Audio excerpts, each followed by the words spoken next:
नेता हो या अभिनेता, कौन किसको कब भा जाएगा इसका अंदाजा लगाना थोड़ा मुश्किल है।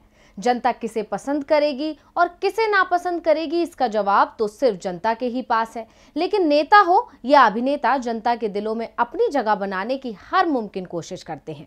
और जब बात राजनीति की हो तो ये मेहनत थोड़ी ज्यादा बढ़ जाती है, क्योंकि उसके लिए आपको जनता के बीच जाकर अपनी जगह बनानी पड़ती है।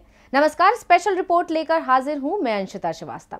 आज जिस शख्सियत की बात हम करने वाले हैं, उन्होंने पिछले कुछ सालों में ही राजनीति में कदम रखा है और लोगों के दिल में अपनी जगह बनाई है। उनकी लोकप्रियता का आलम यह है कि बीजेपी में भी कहीं ना कहीं उनका खौफ बरकरार है। शायद आप समझ ही गए होंगे कि मैं किसकी बात कर रही हूं। जी हां, मैं बात कर रही हूं कांग्रेस की राष्ट्रीय महासचिव और उत्तर प्रदेश की प्रभारी प्रियंका गांधी वाड्रा की। पिछले कुछ सालों में प्रियंका गांधी राजनीति में और खास तौर से उत्तर प्रदेश की राजनीति में ज्यादा एक्टिव दिख रही हैं, जिससे ऐसा माना जा रहा है कि कांग्रेस में नई जान आई है। तो आज हम बात करेंगे कि क्या वाकई उत्तर प्रदेश में प्रियंका की वजह से कांग्रेस मजबूत हुई है। इसके लिए हमें यूपी में कांग्रेस की स्थिति को विस्तार से समझना होगा। उत्तर प्रदेश में प्रियंका गांधी वाड्रा के आने से पहले और उनके आने के बाद कांग्रेस की स्थिति में क्या बदलाव आए हैं, ये भी देखना होगा। तो चलिए बढ़ते हैं आगे।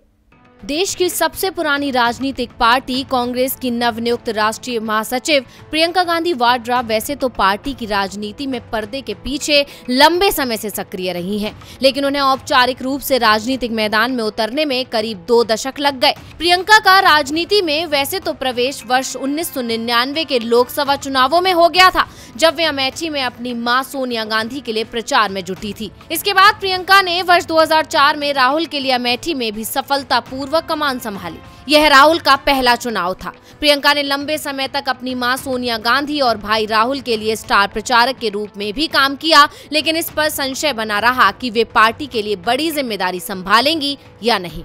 प्रियंका साल 1999 से स्टार प्रचारक के तौर पर काम कर रही थी और लोगों के बीच उनकी लोकप्रियता भी बढ़ रही थी। ऐसे में लोगों के बीच एक सवाल उठने लगा कि प्रियंका सिर्फ पार्टी के लिए स्टार प्रचारक ही रहेंगी या खुद लोकसभा चुनाव भी लड़ेंगी या फिर पार्टी में कोई बड़ा पद भी संभालेंगी। हालांकि प्रियंका राजनीति में आने की बात से इनकार ही करती रहती थी। इसी बीच इन सवालों के बीच राहुल गांधी ने एक घोषणा की। वैसे प्रियंका गांधी की राजनीति में आने की सुगबुगाहट कोई नई बात नहीं है, चाहे वह अमेठी और रायबरेली में चुनाव प्रचार करना रहा हो या फिर राहुल गांधी के पीछे साई की तरह रहना। प्रियंका गांधी इन भूमिकाओं में लगातार नजर आती रही थी, लेकिन इससे ज्यादा की भूमिका के लिए वो मना करती रही। मगर पिछले साल 23 जुलाई को जब उन्होंने कांग्रेस के सभी विभागों को देख रहे लोगों के साथ 1-to-1 बैठक लेने के बाद अगले 100 दिन का एजेंडा पूछा, तो ये कयास लगने लगे थे कि प्रियंका गांधी अब बड़ी भूमिका के लिए तैयार हो चुकी हैं। और उसी के बाद साल 2019 में एक बड़ी खबर आई, जिससे कांग्रेस में उठ रहे सवालों पर विराम लग गया। और वो खबर थी कि प्रियंका गांधी वाड्रा को अखिल भारतीय कांग्रेस कमेटी का राष्ट्रीय महासचिव और पूर्वी उत्तर प्रदेश का प्रभारी बना दिया गया। कांग्रेस अध्यक्ष राहुल गांधी ने ये घोषणा 23 जनवरी 2019 को की थी, जिसके बाद से प्रियंका बखूबी अपनी भूमिका निभा रही हैं। प्रियंका के साथ काम करने वाले कार्यकर्ताओं का कहना है कि वे लोगों से सीधे जुड़ती हैं और सीधे जुड़ने में ही विश्वास रखती हैं। हमेशा से राजनीति में आने से इनकार करने वाली प्रियंका गांधी ने आखिरकार 7 फरवरी 2019 को महासचिव की कमान संभाली। लोगों ने तो यहां तक दावा किया कि प्रियंका गांधी वाराणसी से लड़ी तो नरेंद्र मोदी को हराने का करिश्मा भी कर दिखाएंगी। हालांकि नरेंद्र मोदी की लोकप्रियता के सामने कांग्रेस इतना बड़ा जोखिम लेने को तैयार नहीं थी। प्रियंका की राजनीति में एंट्री से लोगों में जो उत्साह पैदा हुआ, उससे ये हवा बन गई थी कि बीजेपी भी प्रियंका के दबदबे से डरने लगी है। प्रियंका अपनी पूरी जान लगाकर लोगों के भरोसे पर खरी उतरने के प्रयास में जुटी हुई थी और इसी का ही नतीजा था कि लोग प्रियंका के आने के बाद से उत्तर प्रदेश में कांग्रेस की स्थिति सुधरने लगी थी। और इसका उदाहरण था 2007 के उत्तर प्रदेश विधानसभा चुनाव। 2004 के भारतीय आम चुनाव में वह अपनी मां की चुनाव अभियान प्रबंधक थी और अपने भाई राहुल गांधी के चुनाव प्रबंधन में मदद की। 2007 के उत्तर प्रदेश विधानसभा चुनाव में जहां राहुल गांधी ने राज्यव्यापी अभियान का प्रबंधन किया, वहीं वह अमेठी रायबरेली क्षेत्र के 10 सीटों पर ध्यान केंद्रित कर रही थी। वहां 2 हफ्ते बिताकर उन्होंने पार्टी कार्यकर्ताओं के बीच सीटों के बंटवारे को लेकर हुई अंदरूनी कलह को सुलझाने की कोशिश की। कुल मिलाकर कांग्रेस पार्टी राज्य में हाशिए पर चली गई। उसे 402 में से मात्र 22 सीटों पर ही जीत हासिल हुई, जो कि इन दशकों में न्यूनतम है। लेकिन इसमें व्यापक रूप से प्रियंका गांधी के अंतर संगठनात्मक गुण और वोट खींचने की क्षमता का पता चलता है। जिस कांग्रेस को 2002 के विधानसभा में 10 में से सिर्फ 2 सीटें हासिल हुई थी, उसने 7 सीटें हथिया ली। 2007 में प्रियंका ने इतनी अच्छी तरह चुनाव अभियान प्रबंधक का काम संभाला कि उन्हें 2019 में महासचिव बना दिया गया। हालांकि कांग्रेस महासचिव प्रियंका गांधी वाड्रा का जादू लोकसभा चुनाव में तो नहीं चला, लेकिन चुनाव नतीजे से हताश होने और घर बैठने के बजाय प्रियंका दोगुनी ताकत से दोबारा मैदान में उतरी। सोनभद्र हत्याकांड पर धरने ने उनकी राजनीति को एक अलग पहचान और ऊंचाई दी। लोकसभा चुनाव के बाद प्रियंका की पार्टी में भूमिका, कद और सक्रियता पार्टी में बढ़ी है। अब प्रियंका पूर्वी उत्तर प्रदेश की ही नहीं बल्कि पूरे यूपी की इंचार्ज है। राजनीति में शामिल होने के 6 महीने के अंदर प्रियंका की लोकप्रियता का ग्राफ तेजी से ऊपर चढ़ा है। नेतृत्व संकट से जूझ रही कांग्रेस के बीच से अब प्रियंका को अध्यक्ष पद सौंपने की आवाजें पार्टी में उनके महत्व, स्वीकार्यता और कद, ये सब बताने के लिए काफी हैं। सोशल मीडिया से लेकर जमीन पर उतरकर धरना प्रदर्शन और जन आंदोलन, ये बदली हुई प्रियंका है। सोनभद्र कांड से लेकर उन्नाव हादसे तक प्रियंका योगी सरकार पर हमलावर मुद्रा में रही। सोनभद्र कांड के बाद से प्रियंका के ट्विटर अकाउंट पर नजर डालें तो आपको उनकी बदलती राजनीति का खुद एहसास हो जाएगा। उन्नाव कांड की पीड़िता और उसके परिजनों के साथ हुई दुर्घटना पर प्रियंका ने एक के बाद एक कई ट्वीट कर योगी सरकार पर निशाना साधा था। प्रियंका ने योगी सरकार के भय मुक्त उत्तर प्रदेश अभियान पर गंभीर सवाल भी उठाए थे। उन्नाव हादसे को लेकर प्रियंका ने जो ट्वीट किए थे, उसकी सख्त भाषा और लहजे से बदली हुई प्रियंका साफ तौर पर दिखती हैं। उन्नाव की घटना पर प्रियंका ने ट्वीट कर प्रधानमंत्री नरेंद्र मोदी से अपील की, भगवान के लिए इस अपराधी और उसके भाई को राजनीतिक संरक्षण देना बंद कीजिए। अभी भी देर नहीं हुई है। इस मामले की गूंज सदन में भी सुनाई दी। लखनऊ से लेकर दिल्ली तक विपक्ष को प्रत्यक्ष अप्रत्यक्ष तौर पर एक्टिव करने में प्रियंका की भूमिका है। दोस्तों, पिछले लगभग 3 दशक से यूपी की राजनीति में अंतिम पायदान पर खड़ी कांग्रेस को कोई सीरियसली नहीं लेता था। इस समय में कांग्रेस ने सेहत सुधार के कई प्रयास किए, लेकिन तमाम प्रयोग विफल साबित हुए। समय बीतने के साथ साथ प्रदेश में पार्टी का संगठन कमजोर से और कमजोर होता चला गया।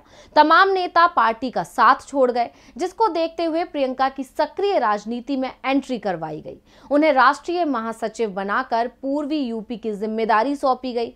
प्रियंका के राजनीतिक अखाड़े में उतरने के फैसले से पार्टी में नीचे से ऊपर तक हाई वोल्टेज करंट दौड़ गया। 2014 के लोकसभा चुनाव में केवल सोनिया और राहुल अपनी अपनी सीट जीत पाए। 2 सीटों के साथ ये यूपी में कांग्रेस का सबसे निराशाजनक प्रदर्शन माना गया। रही सही कसर 2017 के विधानसभा चुनाव में पूरी हो गई। कांग्रेस ने सपा के साथ गठबंधन में चुनाव लड़ा।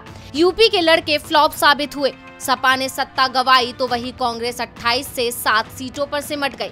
उसके बाद दिसंबर 2017 में राहुल गांधी कांग्रेस अध्यक्ष बने।